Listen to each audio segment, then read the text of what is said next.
So we decided to move house and we weren't quite sure where to move to. And I got talking to my wife Candy's uncle, Uncle Richard, and he said, there's this brilliant house in Garforth, which is just off the M1 in Yorkshire. You should look at that. And we did. And we bought it and we moved in. And what was great was, because Uncle Richard and his wife, Auntie Anne-Marie, had lived there forever, we had this brilliant induction process, you know, like when you move somewhere new. So Richard's going, best curry house, Steve, in Garforth is the Agra. So once we'd moved in, we took ourselves off to Agra pretty soon. And it was fantastic. It's one of these places, one of these curry places where it's in the middle of nowhere, but it's always full. So obviously they're quite good at the marketing. And they do this particular night that stuck with me, that tickled me, which is called Balti Towers Night. Balti Towers Night. So it's a bit like Faulty Towers. And the idea is for charity. You turn up and it's really bad service and all the waiters insult you and it takes forever to get served and you can't get in the door. So how's that for innovation? And then Richard said, and the best butchers is on Main Street. And then he said, and the best pub is the Gaping Goose, because that has a fantastic pint of hand-drawn Tetley's beer. And you should go in there. And he said, in fact, what you should do is you should join me and my team for the Tuesday night pub quiz. Now, Uncle Richard's like a 65, 70-year-old retired Yorkshireman through and through. He's a bit of a wrinkly, right? And so all of his pals. And I'm thinking, so it's come to this then, has it? This is how I'm going to be spending my Tuesday nights from now on, dragging my sorry ass down to the pub for a pub quiz. And I don't know if you ever had that thing where you're reluctant to go to something, but you think it's polite, I'm going to have to go. So first time I went, I thought, not really looking forward to this. And I turned up and I've got to tell you, it was a fantastic night and I really enjoyed it. So when I can now, when I'm in Leeds, or in Garforth more accurately, on a Tuesday night, I go to pub quiz with Richard and his pals.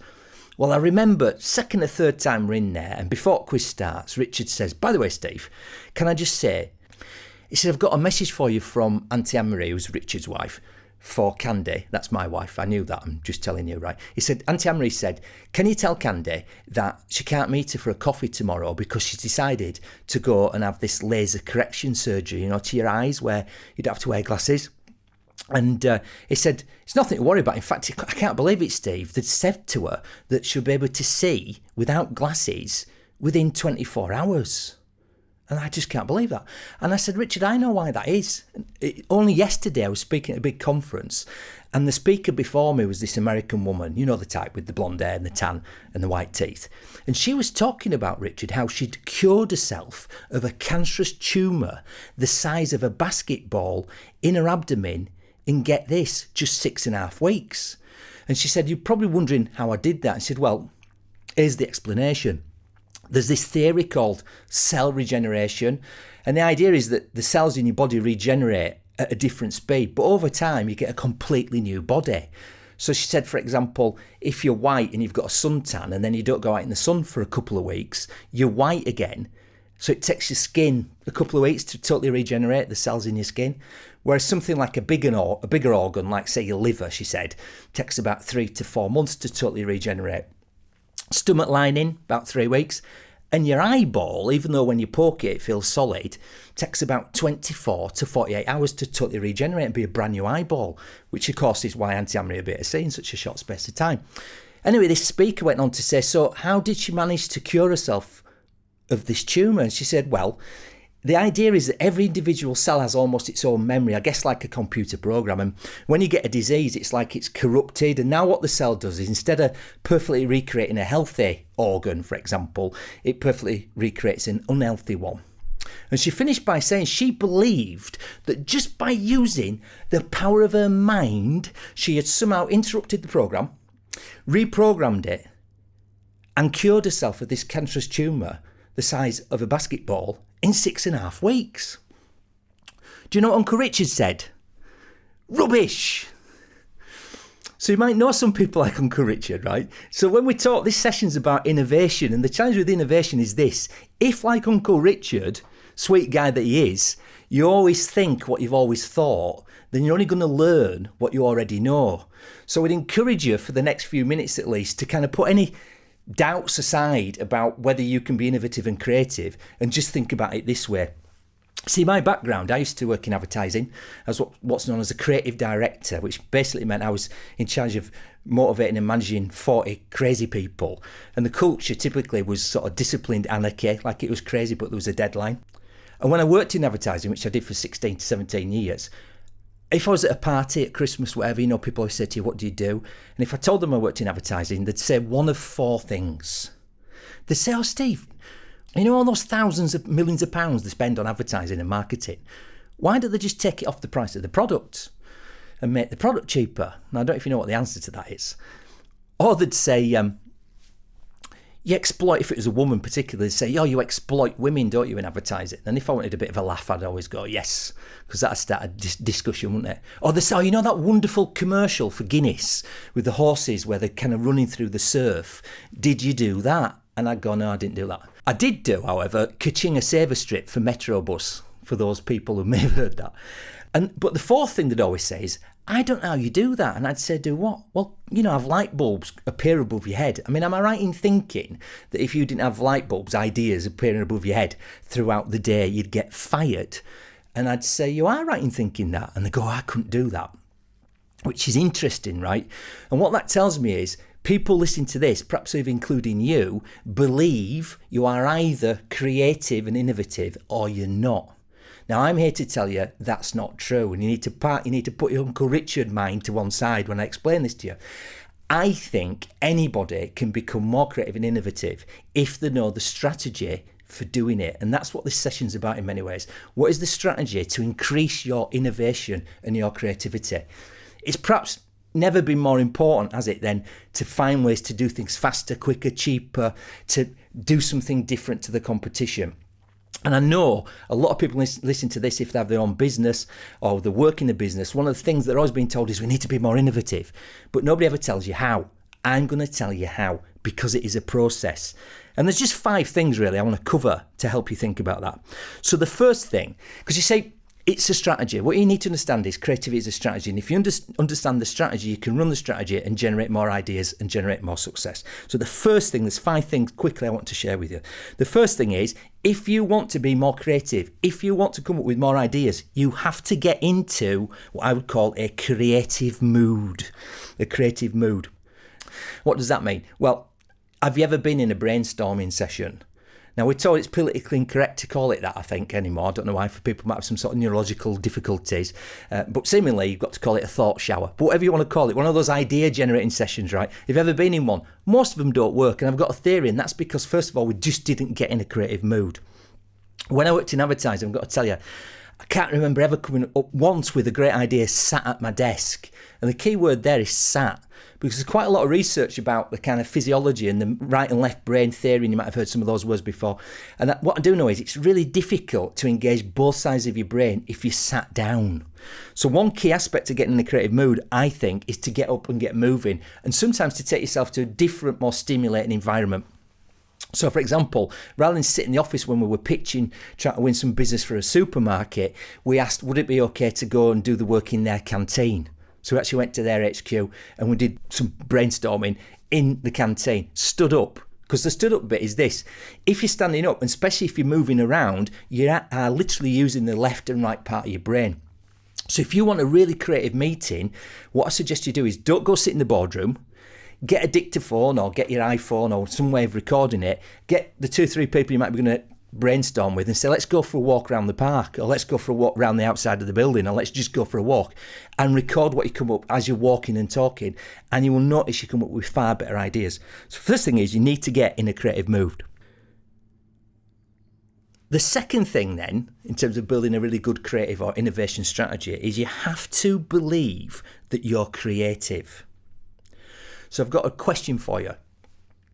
If I was to ask you to put your hand up, listening to this, if you believe you as an individual are wildly creative and usually innovative, I'm guessing the vast majority of people listening to this wouldn't put their hand up, because again, they have this belief that you can either do it or you can't do it, that, you know, either you're those wacky people in advertising agencies with coloured glasses and ponytails and they're creative, but I'm not. So I think you need to believe you're creative, because here's the thing: I can give you all the skills you need to run a fantastic ideas generating session, but skill's not enough if you don't actually believe that you are creative. The belief has to underpin the skill. So I need to help you start to change your belief. So how do you start to change the belief that you're not creative? Well, first of all, I think it's about definitions.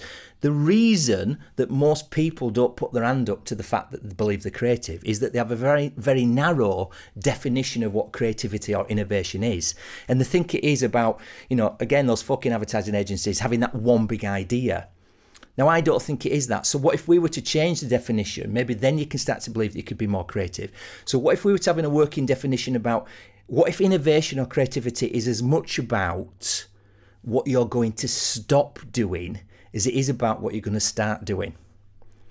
And there's loads of things you could stop doing from tomorrow. Those things perhaps you've just done in the business because that's how we've always done it and you've never questioned it. And that's why the new people that join your company or your team are great, because they need to be the people who challenge the status quo, and you need to listen to them when they say, why do we do this and why do we do it like that? So start to think about creativity or innovation being about what you're going to stop doing, and make a list of that first of all.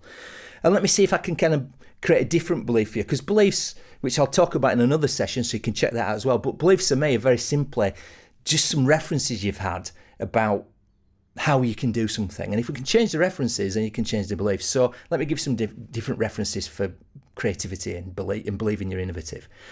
So just stop for a minute and think, do you dream at night? And you tell me you're not innovative and creative. Look at some of your dreams. Look how crazy and innovative they are, some of the ideas you have in your dreams.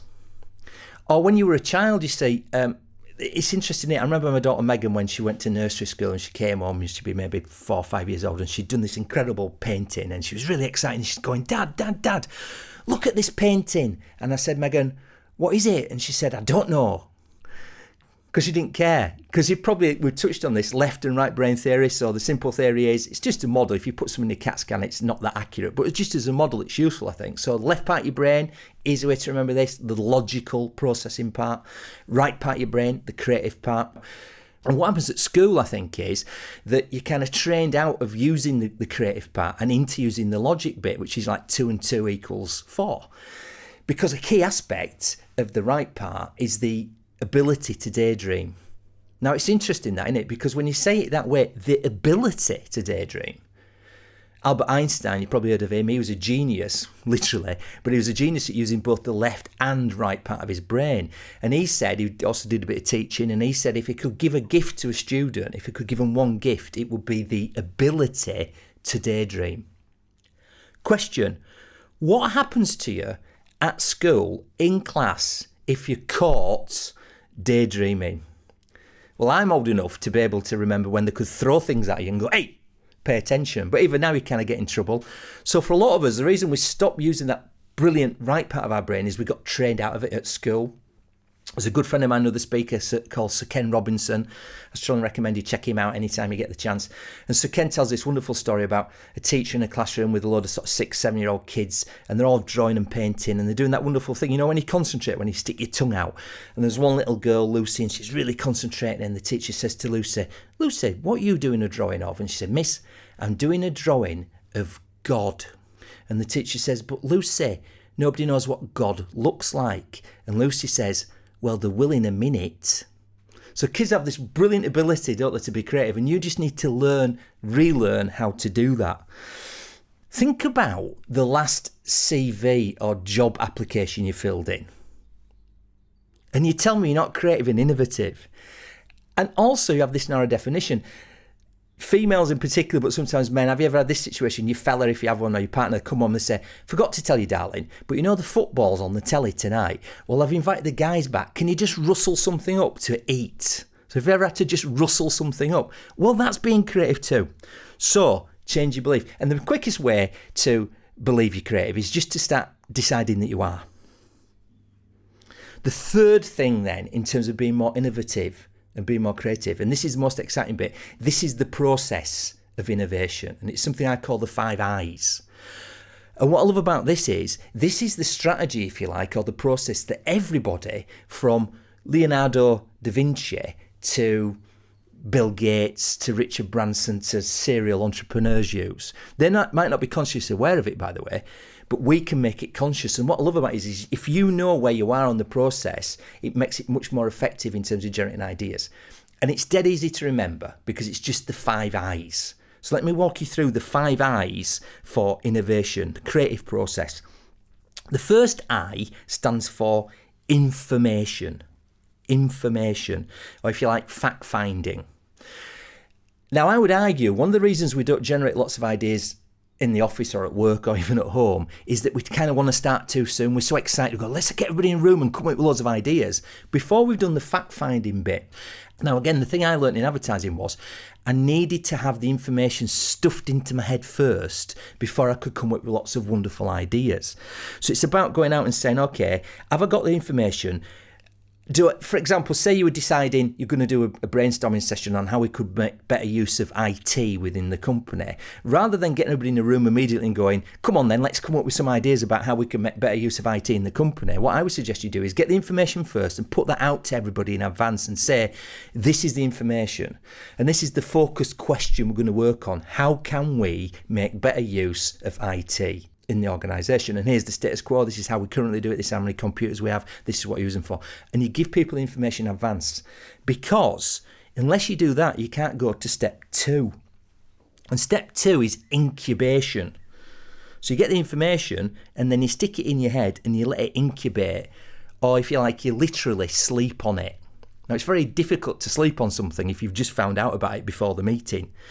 So that's why, again, I discovered that what worked really well for me and fits with this process is, even though I might physically be working on one job when I worked in the agency, I'd get the clients to brief me on maybe 5 or 6 because I wanted that information just in my head so that I could sleep on it and let it incubate.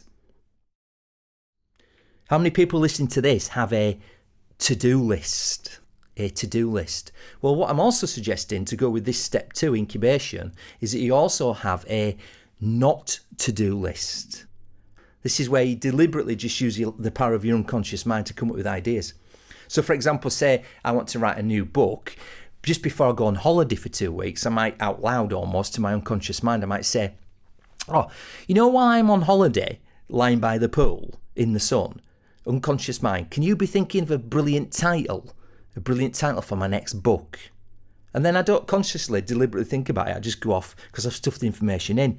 So you get the information, you let it incubate, you stick it in there. And then step 3 is illumination. That's when you get that eureka moment, when the light bulbs go off. It's hard to get lots of illuminations, however, if you haven't put the incubation in first.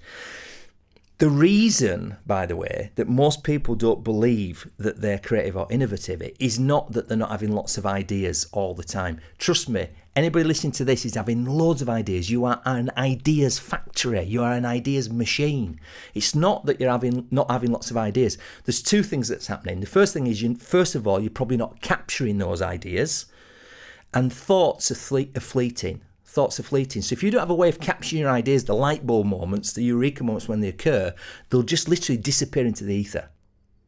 There's a fantastic story about the Rolling Stone, Keith Richards, you know, who'd had in the 1960s, he'd had one of those typical kind of Keith Richards nights. So he got up the next morning, probably the next afternoon actually to be more accurate, feeling a bit rough, made himself a cup of coffee, had some vague recollection of maybe doing some recording. So he goes to the big, because it's the 60s, the big kind of reel-to-reel tape recorder in the corner of the room, presses play to hear the opening bars to I Can't Get No Satisfaction, which is perhaps one of the biggest hits the Rolling Stones ever had, followed by 30 minutes of snoring.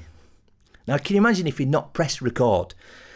So when you have these ideas, you've got to capture them. The other key thing with capturing ideas is knowing when you have your eureka moments, because all of us have eureka moments in different places at different times of the day, and you need to become conscious of when those are. So some people say it's as I wake up or I fall asleep. So having a notebook by the side of the bed is probably a good idea. Paul McCartney says, you know, he has his best ideas just before he falls to sleep or when he wakes up. So he's got a notebook by the side of the bed and a torch so he can get to it quick, even before he's searching for the light.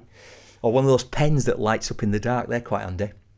A lot of people say, oh, my eureka moment's in the car. So again, arm yourself with a dictaphone or an iPhone or some way of capturing that idea as you have it, else it'll just go. A lot of people have their best ideas perhaps in the shower or on the toilet. A friend of mine, his eureka moments are always in the shower, right? When he's on his own, by the way. So he's invested in one of these almost like a deep sea diver waterproof boards so he can like write his ideas, because he knows if he doesn't write it down while he's in the shower, it'll disappear. So the first reason that you think you're not having lots of ideas is because you're not capturing them. The second thing is, even if you notice the ideas, you also judge them too soon. We've called this part of the process, the third part of the process, illumination. And I'd like you to imagine not just a light bulb, but a green light, like a traffic light, because that's a good way of thinking about this part of the process. And what does a green light mean if you're driving your car? It means go. So the key thing here is to not judge the ideas. The key thing if you're running a brainstorming session, and you'll know this, is it's about quantity, not quality. It's about generating lots of ideas, but no judgment. You just capture the ideas. That's all you do, just capture the ideas. But most people don't do that, you see. Most people quickly want to go to what I would call red light thinking. So green lights are for go, traffic lights, red light means what? Stop. And what most people's thinking is, it goes like this. It's kind of green, red, green, red, green, red, green, red, green, red. And all I'm suggesting is you need to separate those two styles of thinking out from each other, because both are very, very useful. They're just not useful if you go from one to the other. It's a bit like, you know, if you're ever in your car, if you drive and you get stuck in the lights and you just get the timing a bit wrong, and you kind of, every set of lights, it's like stop, go, stop, go, stop, go, stop, go. What tends to happen is if somebody makes a suggestion you've never heard before, comes up with an idea, if you're not careful, they judge it very quickly. You'll know that I'm a big fan of modelling people, and perhaps one of the most creative people who ever lived, I think, certainly in terms of broadcasting, was a guy called Kenny Everett, who you may have heard of. It doesn't matter if you haven't. But most people who know about Kenny Everett would say, wow, that guy was innovative, he was creative. But he used to get very frustrated by the red light thinkers at the BBC. In fact, he once made a sign that was stuck on a BBC executive's door, and it said, person in charge of saying no. Right. Now, that sort of implies that red light thinking is a bad thing. It's not. You just need to separate it out. So remember, capture your illumination, stay on green. Once you've done all that, though, there does come a time when you have to go to step 4, which is integration. Integration. And this is when you put the red light on, really. So it's about, another word for that would be execution, I guess.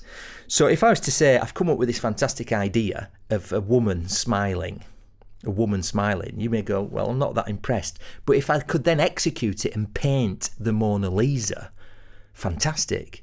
So having the idea is one thing, making sure it's going to work. Because have you ever done that thing where you've got loads of flip charts with ideas on, and that's all you ever have, loads of flip charts with ideas on? So this step is about going, actually, we need to step back now, we need to put the red light on and go, hang on, how do we make this work? How do we execute it?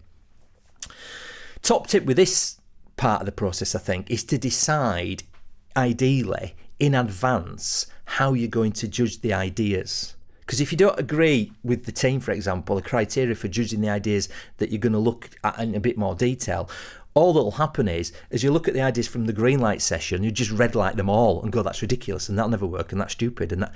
So ideally, what you want to do in advance is to maybe have criteria that you can measure the ideas against. Like, for example, you might have some absolute criteria and some desirable criteria. So absolute might be, it has to be to this budget and be able to do it in this time frame.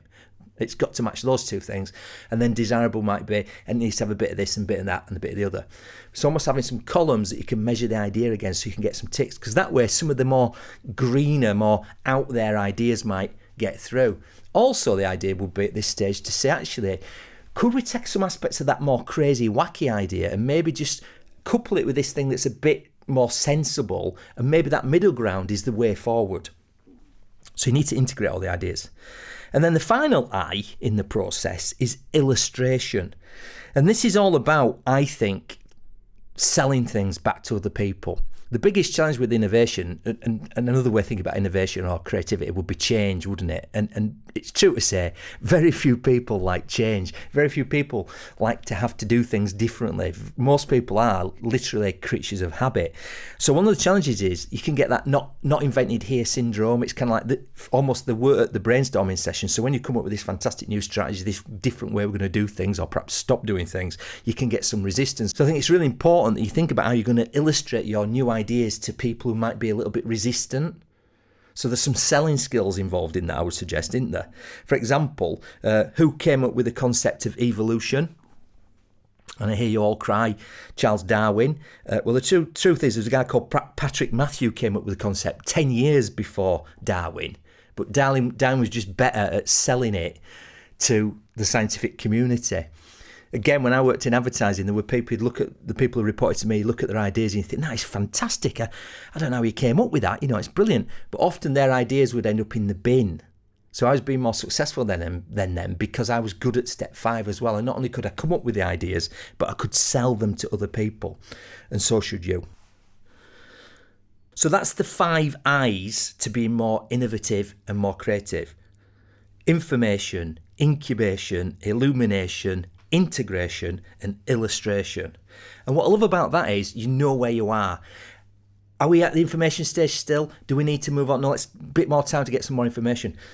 We're in incubation. We're still sleeping on it, everybody. Just let's keep sleeping on it. Make sure, though, that we get those ideas. When the illuminations occur, that we capture them, but we don't judge them. Let's just remember quantity, not quality.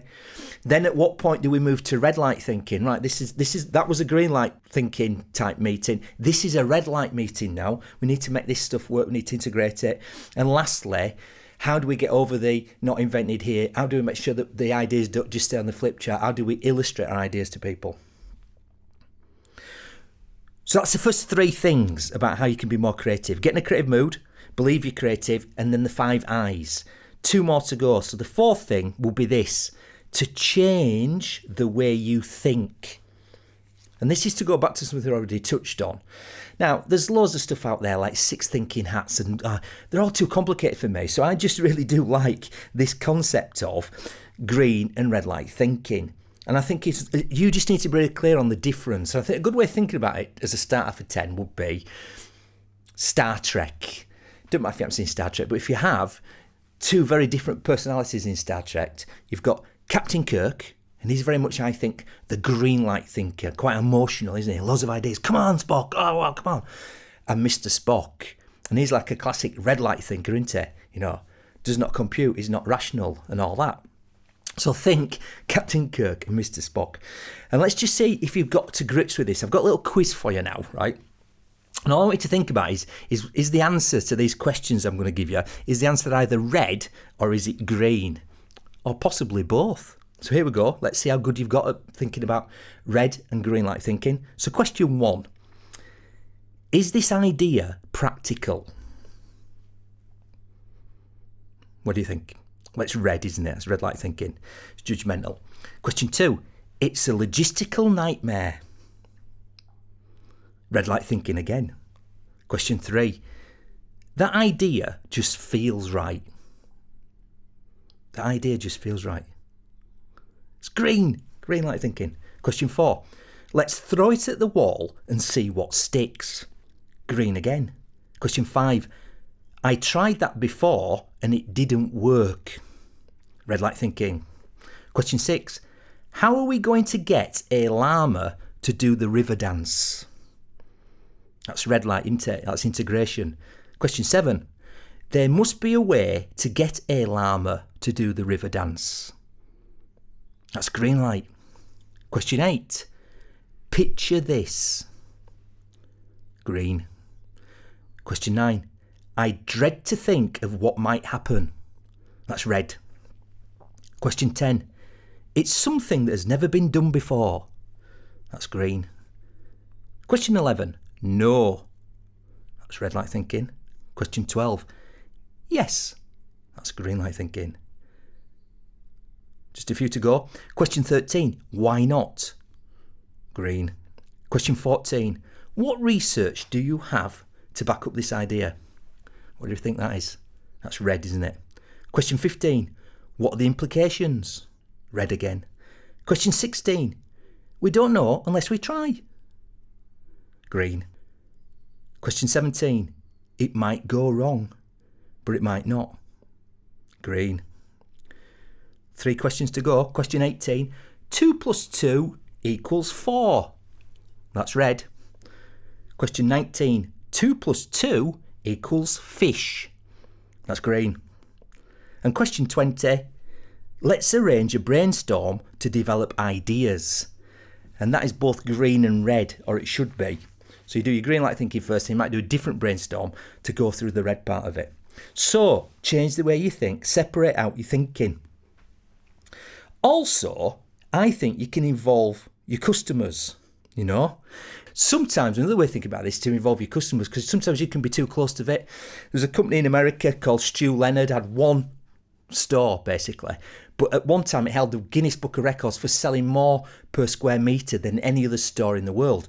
It was a company called Stu Leonard, and the one said to the people at Stu Leonard, how come then you have this record? And they said, well, we just do two things we think really well. And they said, what are those two things? They said, well, we ask our customers what they want, and then we give them it. Now, that might seem really simple, wouldn't it be more innovative? But how great. So what would happen at Stu Leonard is a regular customer would turn up and they'd say, do you shop here regularly? Yes. Or we'd like your help. Is it okay? Give us your shopping list. We'll do the shopping for you if we just borrow you for a few minutes, and we'll pay for it. Can we just kind of borrow your thinking? And they'd take them somewhere and they'd kind of just brainstorm what they liked about what they were doing, what they didn't like. And some of the things that get customers would go, things like, I don't get why you don't, strawberries. I buy punnets of strawberries, and I've got quite a large family, and like one punnet of strawberries isn't enough, but two's too many. I end up throwing like half a punnet away. And they went, yeah. So well, why don't you just sell strawberries like loose, like you do with some other, like the veg and stuff? Why don't you just have like piles of strawberries in a big scooper and a plastic bag? So they said, great, but here's the deal. Not only did they listen to the customer, the very next day they tried the idea out. Not throughout the whole store, just a little small bit, loose strawberries, quite a big shovelly thing, right? Guess what? Sales of strawberries went up 20%. So sometimes to change the way you think, it's about asking your customers. And finally, the fifth thing then is, I think it's not just about thinking about these things we've talked about so far. It's about making sure that you have a creative culture throughout the whole business. Because some people, if somebody comes to you and you red light them, and okay, red light's not a bad thing, it's just need to separate out. But if you red light them all the time, guess what? They're not going to keep coming back. So when you think about a creative culture, one of my key ideas there would be, when I was a creative director and my job was to judge other people's ideas, they'd come to me with their ideas. I had this rule, right, this kind of guideline, that whatever the idea they were presenting to me was, I had to find at least 3 things about it that I liked, that were positive, that I could tell them about before anything that was kind of negative. Because I knew that way it encouraged them and they're likely to go away and sort of do a bit more work and maybe come back with a better idea. So maybe that's the place to start when you think about a creative culture, I think. Also, when you think about a creative culture, also I'd like to encourage you to think that being innovative, being different, doesn't cost a lot of money. You just have to think about things in a different way. Maybe look at, for example, the communication in your company, things you have to do regularly. You can be innovative with that and just talk to people like the people. I was staying in a hotel recently, and one of the things that all hotels have to have, and it's probably, I'm sure it is a health and safety thing as much as anything, is that, the sign that you have to hang, or you don't have to, but you hang on the door that says, do not disturb on one side, and please make up my room on the other. Well, that's a great example of something you need to have in a business, but perhaps we can be a bit more innovative and creative about it without it costing anything. Because you still got to print it, but maybe the message could be different. So I stayed in the hotel and I loved it because they talked to me as a person, because the thing that hung on the door, what it said, on one side it said, please make up our room so we can trash it again, which kind of made me smile, right? And on the other side it said, do not disturb, we are having too good a time. Now, it didn't cost any more to print that, but it was just an example of being innovative. So, in this whole area then, final question you need to think about is, what action can you take? And I would suggest is, well, first of all, review what you've just listened to. Get very familiar with particularly the 5 I's. Start to run that. And then decide maybe just 1 or 2 specific actions you can take where you can focus on innovation. Best way to learn anything is to teach it to somebody else. So let's just think, okay, what's one thing from tomorrow we could stop doing? Because remember, it's about what we're going to stop doing. And maybe just what's one thing we could start doing. And finally, you don't need to think of one big idea that's going to make things 1,000% better. What you do need is 1,000 ideas that's going to make things 1% better.